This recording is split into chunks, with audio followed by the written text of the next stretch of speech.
How to cut out trees in Photoshop in seconds. This Photoshop tutorial shows you how to perfectly cut out trees quickly using channel-based selections in Photoshop. 1. Open Photoshop.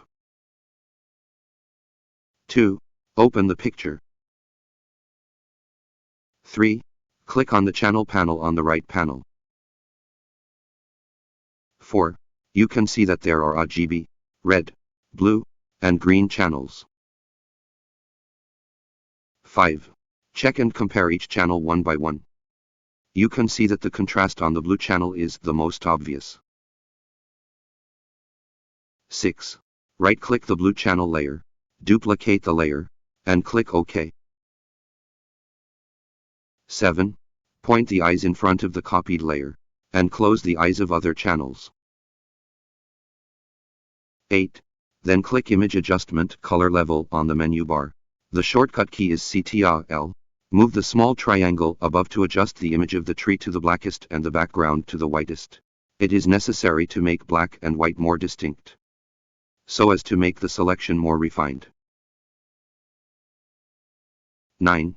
Or click Image Adjustment Brightness Contrast on the menu bar, and also move the small triangle above to adjust the image of the tree to the blackest and the background to the whitest. 10.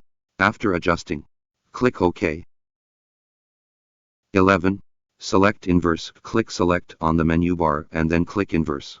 The shortcut is CTR Shift I.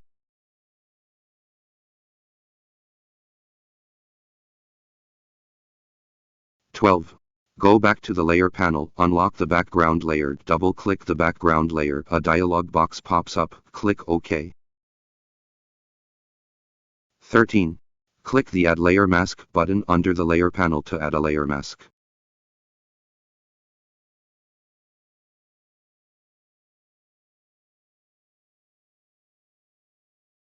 14. You can immediately see that the background of the trees has been deleted.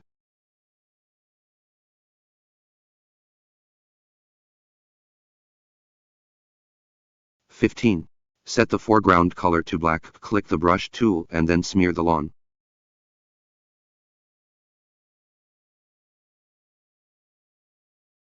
16. Or click on the background layer and erase it with the eraser tool.